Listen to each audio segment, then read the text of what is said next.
बिस्मिल्लाहिर्रहमानिर्रहीम। अस्सलाम वालेकुम डियर स्टूडेंट्स। तो आज हम अपना बायो का जो क्लास 12 का हमारा बायो का चैप्टर 15 है वो हमने स्टार्ट किया है। और आज जो हम पढ़ेंगे टॉपिक वो हमारे पास ऑस्मो रेगुलेशन है एनिमल्स की, यानी कि डिफरेंट इन्वायरमेंट्स में। पिछले लेक्चर्स में हमने ऑस्मो रेगुलेशन एनिमल्स को स्टडी किया था। इसके अलावा मैरीन इन्वायरमेंट को स्टडी किया था कि उसके अंदर एनिमल जो है किस तरह ऑस्मो रेगुलेट होते हैं। तो आज हम फर्दर 2 इन्वायरमेंट्स को स्टडी करेंगे, फ्रेश वाटर इन्वायरमेंट को, रेजिस्टेंट इन्वायरमेंट को, कि इन दोनों इन्वायरमेंट में एनिमल जो है वो किस तरह से ऑस्मो रेगुलेशन का प्रोसेस करते हैं। तो सबसे पहले आते हैं जी फ्रेश वाटर इन्वायरमेंट की तरफ। फ्रेश वाटर एनिमल्स की जब हम बात करते हैं तो वहां पर जो एनिमल बॉडी होती है,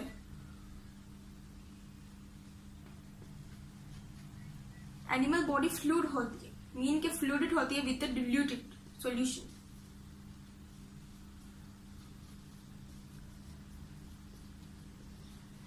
क्या होता है कि फ्रेश वाटर में जो वाटर होता है वो प्योर होता है, जिसकी वजह से एनिमल बॉडी के अंदर, यानी कि उसके जो बॉडी फ्लूइड्स होते हैं उसके अंदर डिल्यूटेड सॉल्यूशन जो है वो ज्यादा हो जाता है। लेकिन इधर जो साल्ट है वो ना होने के बराबर होता है। ठीक है, अब इन सिचुएशन को हैंडल करने के लिए, इन सिचुएशन को कंट्रोल करने के लिए ये एनिमल्स जो क्या करते हैं, सबसे पहले हम बात कर लेते हैं जी यूनिसेलुलर एनिमल्स। जो यूनिसेलुलर एनिमल्स होते हैं हमारे पास, ये पैरामीशियम है, मीन्स के एक सेल कंटेन करने वाले जो हमारे पास एनिमल्स हैं, हमारे पास प्रोटोजोआ है और हमारे पास अमोएबा है, और बहुत से हमारे पास यूनिसेलुलर एनिमल्स हैं। अब इन्होंने क्या अडेप्टेशन की हुई है, इन्होंने एक तरह की अडेप्टेशन की हुई है कि ये अपने अंदर से वाटर को, यानी कि जो एक्सेस वाटर इनके अंदर मौजूद है उसको क्या करते हैं, रिमूव करते हैं with the help of structure called contractile vacuoles. अब इन यूनिसेलुलर एनिमल्स के पास, यानी कि पैरामीशियम, प्रोटोजोआ, अमोएबा के पास एक तरह का स्ट्रक्चर है जिसको हम नाम देते हैं कॉन्ट्रैक्टाइल वैक्यूल्स का। अब इस स्ट्रक्चर के जरिए से जो एक्सेस वाटर है वो इसको क्या करते हैं, रिमूव कर पाते हैं।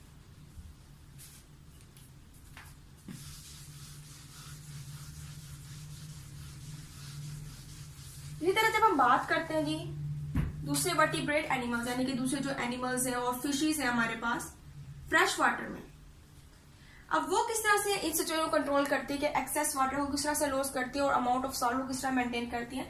अब ये जो दूसरे एनिमल्स हैं और जो फिशेस हैं ये प्रोड्यूस करते हैं a large amount of diluted urine. अब डिल्यूटेड यूरिन ज्यादा से ज्यादा प्रोड्यूस करने की वजह से क्या हो रहा है कि एक्सेस वाटर जो है वो डिल्यूटेड सॉल्यूशन है, मीन्स की यूरिन है, उसकी शक्ल में जो एक्सेस वाटर है वो रिमूव हो।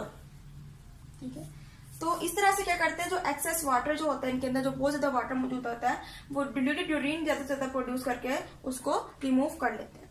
और साल्ट के अमाउंट को किस तरह मेंटेन करते हैं, ये साल्ट के अमाउंट को मेंटेन करते हैं या तो ऐसी फूड लेंगे जिसमें सॉल्ट के अमाउंट ज्यादा है, या फिर वो अपने गिल्स को, यानी कि हम फिश की बात करते हैं उनकी गिल्स होते हैं, या फिर जो दूसरे एनिमल्स हैं वो अपनी स्किन को यूज करेंगे, जिसके जरिए से एक एक्टिव ट्रांसपोर्ट का प्रोसेस होगा। और जो जितना भी साल्ट होगा इन्वायरमेंट में, इसके जो भी इन्वायरमेंट में इसका साल्ट है वो इसके अंदर क्या हो जाएगा, इनटेक, यानी कि इनटेक कर लेगा, इसके अंदर ले जाएगा अपने अंदर। तो इसकी वजह से जो साल्ट की अमाउंट है वो भी मेंटेन हो जाती है, और जो वाटर की अमाउंट है, जो एक्सेस वाटर इसके अंदर मौजूद था वो भी मेंटेन हो जाता है in both unicellular and multicellular animals. ठीक है,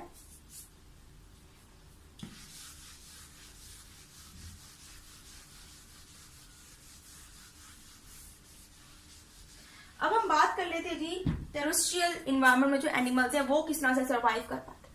हम कहते हैं जी जब एक्सेस वाटर जो है वो एवापोरेट हो जाता है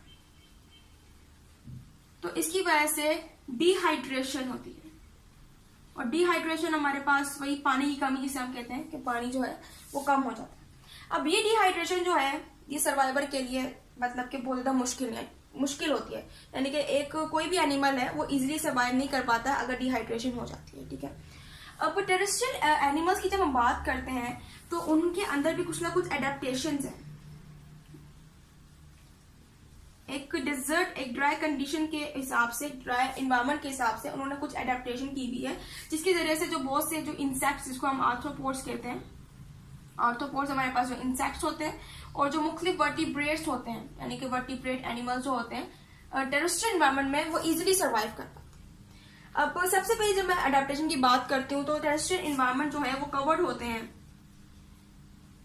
बाय अ बॉडी सरफेस, यानी कि जो इनकी बॉडी सरफेस होती है, ऊपर की जो लेयर होती है, वो कोई आम लेयर नहीं होती है। जब हम आर्थ्रोपोड्स की बात करते हैं, मीन्स के इंसेक्ट की बात करते हैं, अब इंसेक्ट का जो एक्सोस्केलेटन होता है वो होता है वैक्सी।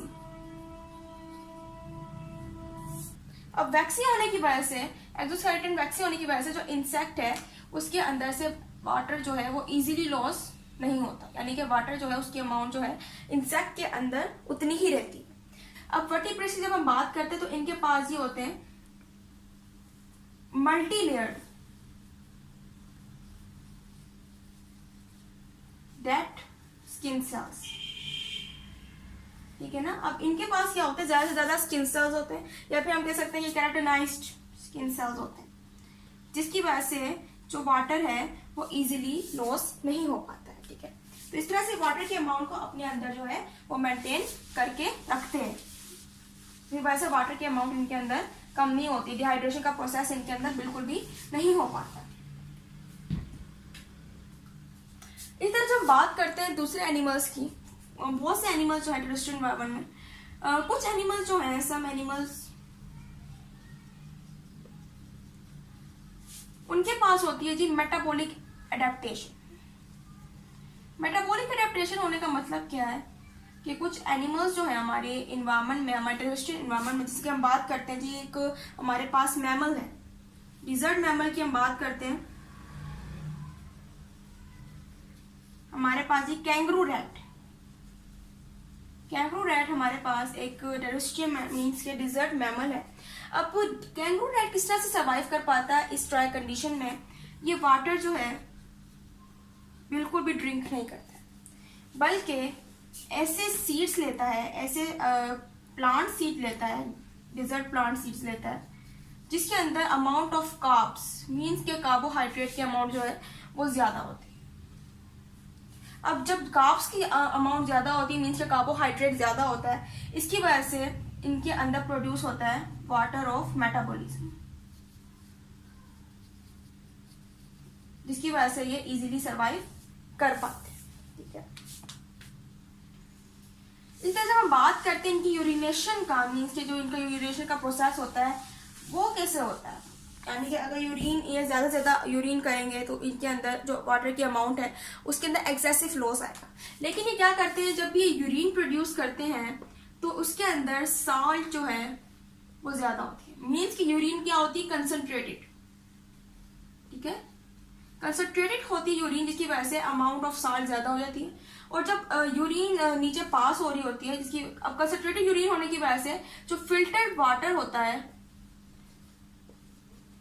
वो बॉडी में रीअब्सॉर्ब हो जाता है, मीन्स के दोबारा से एब्सॉर्ब हो जाता है, जिसकी वजह से वाटर जो है वो ज्यादा उसका लॉस नहीं हो पाता है, ठीक है। और इसकी वजह से ज्यादा अमाउंट ऑफ साल्ट जो है कंसंट्रेटेड यूरिन में बन जाती है, और जो फिल्टर्ड वाटर है वो रीअब्सॉर्ब हो जाता है, जिसकी वजह से वाटर का लॉस खत्म हो जाता है। यहाँ पर मैंने वर्ड लिखा है एनहाइड्रोबायोसिस।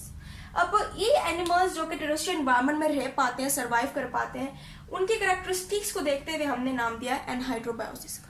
एनहाइड्रोबायोसिस का जब हम बात करते हैं तो हमारे पास जो एन है इसका मतलब आता है विदाउट, हाइड्रो का मीन्स होता है जी आपके पास वाटर, और आपके पास बायोसिस मीन्स के लाइफ। तो लाइफ विदाउट वाटर, यानी कि हमने इनकी कैरेक्टरिस्टिक के ऊपर डिपेंड करते हुए हमने इनको नाम दिया है एनहाइड्रोबायोसिस, यानी कि वो सर्वाइव कर सकते हैं विदाउट वाटर। तो ये था आज का हमारा लेक्चर। तो उम्मीद है आपको लेक्चर पसंद आया होगा। तो इंशाल्लाह हम अगले लेक्चर में मजीद जो मैकेनिज्म्स हैं एक्सक्रीशन वगैरह के, थर्मो रेगुलेशन के, उसको हम स्टडी करेंगे। तो तब तक के लिए अल्लाह हाफ़िज़।